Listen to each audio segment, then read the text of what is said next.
Hello, my dear listeners, and welcome back to Household Drama and Family Secrets. I am Sakina, and as you know from my last confession, my heart has known a sorrow so deep it felt like it would never heal. The story of my daughter Kaniz, it left a scar that time can never truly erase. But life, my friends, is a strange and unpredictable journey. Even after the darkest storms, the sun sometimes finds a way to peek through the clouds. Today, I am here to share a different kind of story. A story of unexpected joy, a breath of fresh air after months of suffocating grief. After all the pain, all the tears, a piece of wonderful news arrived. News that brought a genuine, heartfelt smile to my face. A smile I honestly thought I had forgotten how to make.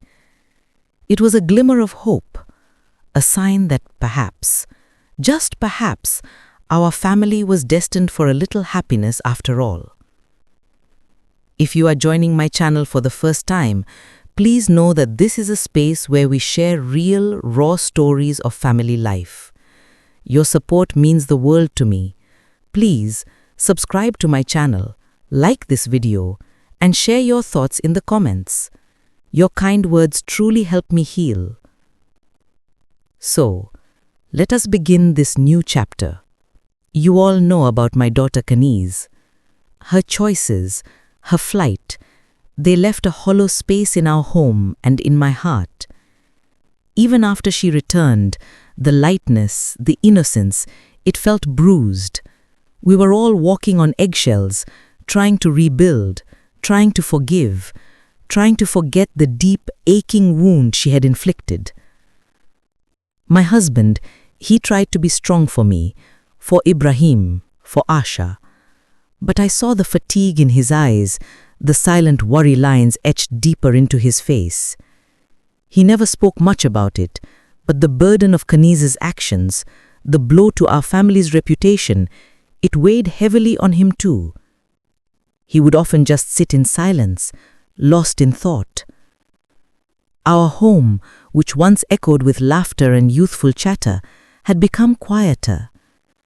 The air felt heavy with unspoken words, with the memory of past pain. Ibrahim, my son, he became even more protective, almost guarded. Asha, my elder daughter, she visited often, trying to bring back some semblance of normalcy. But even her cheerful spirit sometimes faltered in the face of our collective sorrow. I often found myself staring at the wall, remembering those terrible months. The fear, the shame, the helplessness.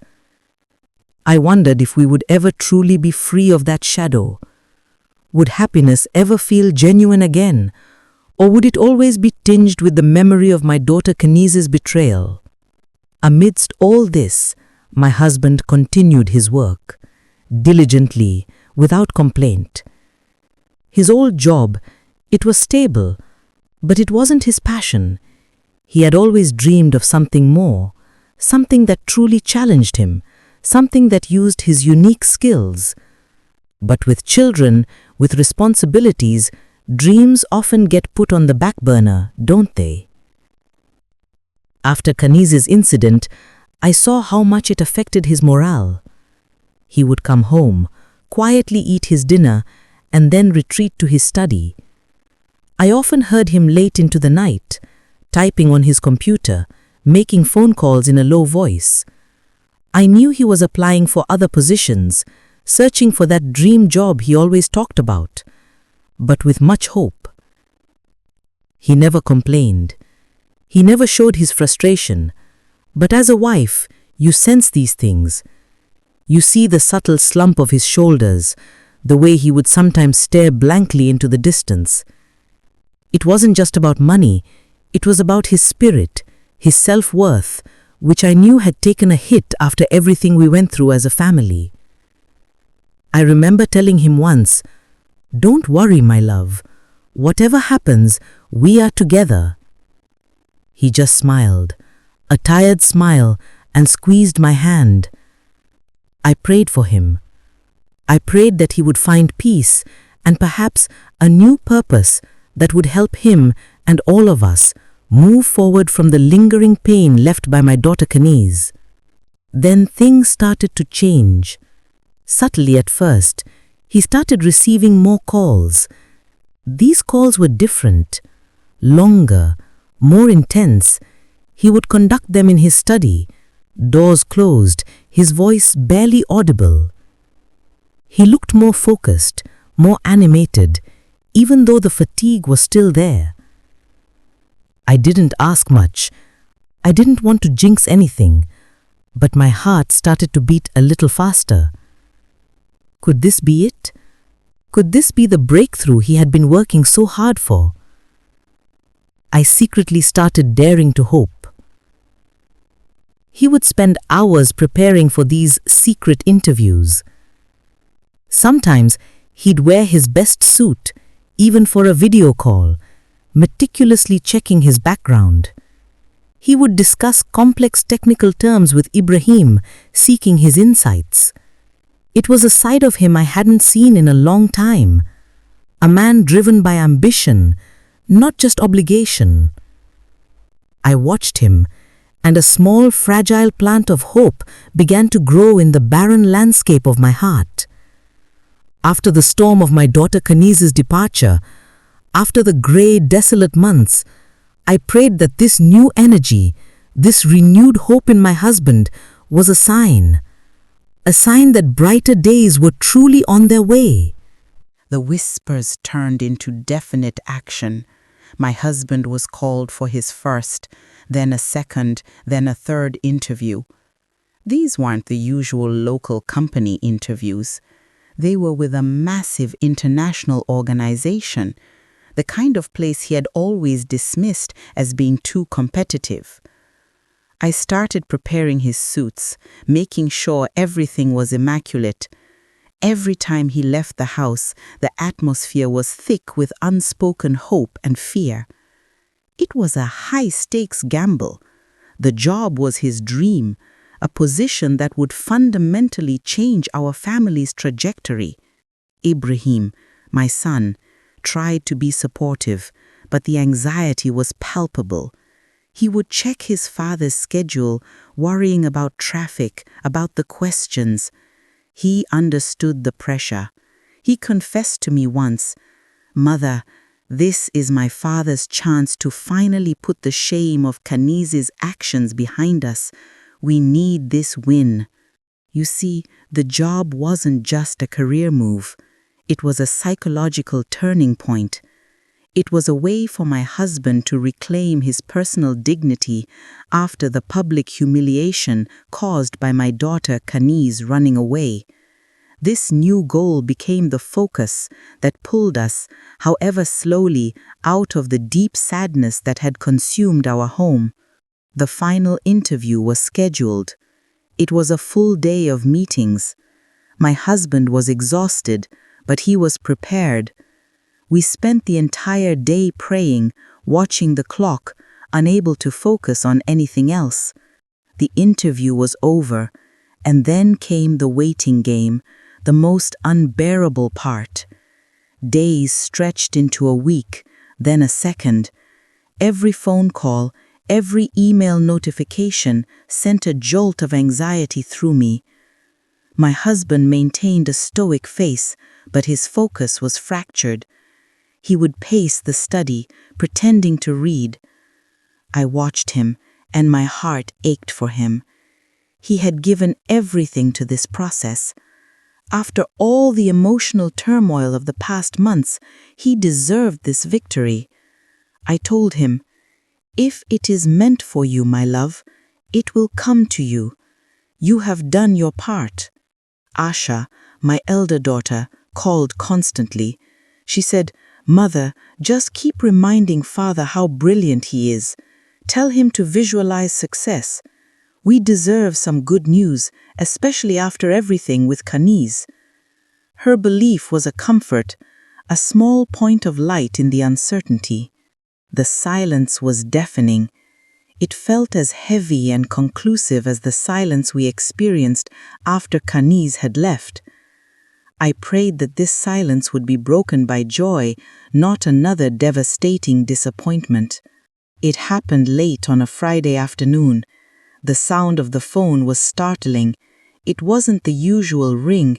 It was an unfamiliar international number. My husband was in the kitchen. He saw the number, and his entire body seemed to freeze. He slowly walked to the study and answered. I followed him, standing in the doorway, my hands clasped together, barely breathing. I couldn't understand the English words spoken from the tiny speaker, but I watched his face. It was a mask of concentration, then disbelief, and then, slowly, surely, a transformation. Yes, thank you. I understand. Yes, I am absolutely delighted to accept the offer. Thank you so much. I look forward to receiving the formal contract. He hung up the phone and just looked at me. For the first time in what felt like years, the sadness completely evaporated from his eyes. He didn't say a word. He just let out a massive, relieved sigh, and then his face broke into the most genuine, wide smile I had seen since before Kaniz ran away. I knew. I just burst into tears. Tears of pure relief, not sorrow. He had done it. He had finally secured his dream job. He walked over to me, embraced me tightly and whispered, "We did it, Sakina. We finally did it." The news spread through our small family like a sudden warm wave. My husband, he finally sat me down and told me everything. The job was not just good, it was the realization of a 20-year ambition. The company was Global Tech Solutions, a massive name in software innovation, headquartered abroad. His new role was Senior Director of Architectural Design. It involved leading a global team, solving complex high-level structural challenges, exactly the kind of work he was built for. The salary was generous, offering us not just financial comfort, but a completely new foundation for our future. Ibrahim, my son, was ecstatic. He understood the technical prestige. He kept saying, "Father, this is huge. Senior Director of Architectural Design, that's world-class recognition. This validates your entire career, Mother. It shows what we are truly capable of." I knew what Ibrahim meant. This job was the external affirmation that our family, the family that had been so recently fractured by my daughter Kaniz's choice, was fundamentally strong and capable. It was a victory won not just by skill, but by resilience. We planned a small celebration immediately. We called Asha, who drove over with her husband. For the first time in months, the air in our home felt genuinely light. There were no strained silences, no dark corners of worry, just pure, unadulterated joy. Asha immediately hugged her father and started asking 1,000 questions about Global Tech Solutions and the new challenges. My husband, he was transformed, his eyes sparkling. He laughed easily. "Father, you hid this entire process from us. Senior Director, you're officially the smartest person we know. You must treat us to the most expensive celebratory dinner." Happy, teasing laugh. I watched my family, their faces bright with happiness, and I felt a profound sense of peace. This was the normalcy I had been praying for. This was the moment we collectively decided to look forward, not backward. The joy was so potent precisely because it followed such deep sorrow. Yet, even in that moment of victory, the shadow of my daughter Kaniz was still present, though subtle. I saw my husband glance at the empty space at the dining table. We laughed, but a small part of our hearts knew someone was missing. We mentioned her briefly, gently. I wish Kaniz could share this joy with us, I said.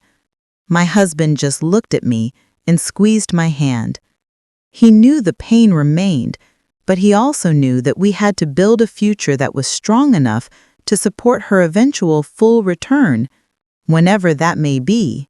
This job, this incredible opportunity at Global Tech Solutions, became our symbol of resilience. It proved that despite the deepest betrayal a child can inflict, the core strength of the parents, the foundation of the family, can endure, thrive, and even aim for global recognition. We were finally breathing again. The storm had passed, and the work of rebuilding could begin in earnest.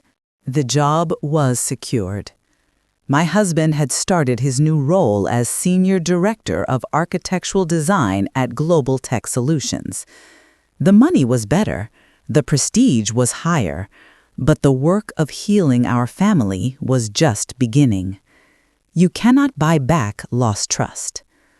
My daughter Kaniz was home, but she was quieter, humbled, and fragile. The shame of her actions and the failure of her dream had left her emotionally vulnerable. My husband and I knew that her punishment was not for us to deliver. Life had already done that. Our duty was to rebuild the shattered self-worth she returned with. Ibrahim, my son, struggled the most. He couldn't easily forget the disrespect, but he was mature. He told me, "Mother, I understand. We forgive Kaniz, not for her sake, but for the sake of our family's future. We cannot let her past mistake define our entire narrative." It became a collective effort. Asha, my elder daughter, was a constant source of strength, showing Kaniz unconditional kindness. We slowly began to erase the darkness. The job became our stabilizing anchor. It gave us a necessary distraction and a reason to focus on success rather than sorrow. So, what did I learn from this extraordinary year, the year marked by betrayal and triumph? I learned that a family's true strength is not measured by its honor or its finances, but by the depth of its foundation. My husband's new job proved that external success could rise from internal adversity. It taught me that grief is not permanent, but resilience is essential. The professional challenge gave him the strength to overcome the personal humiliation. The biggest lesson is in forgiveness. If you hold on to the anger from Kaniz's betrayal, Mother, you only poison yourself. You must forgive her to be happy. And she was right. Forgiveness was the final step in rebuilding our emotional home. And this is the ultimate message I want to share with every listener who has faced disappointment or betrayal. Life will throw storms at you. Sometimes the pain comes from outside, and sometimes, tragically, it comes from within your own household. Never let an act of betrayal define your entire self-worth. Never let a moment of pain overshadow your life's ambitions. If my husband could pursue his dream job, Senior Director of Architectural Design, and achieve global recognition amidst personal trauma, you too can find your strength. Use the pain not as a reason to stop, but as fuel to succeed. We overcame the betrayal of my daughter Kaniz by choosing forgiveness and focusing on success. I wish you all peace and strength in your own journeys.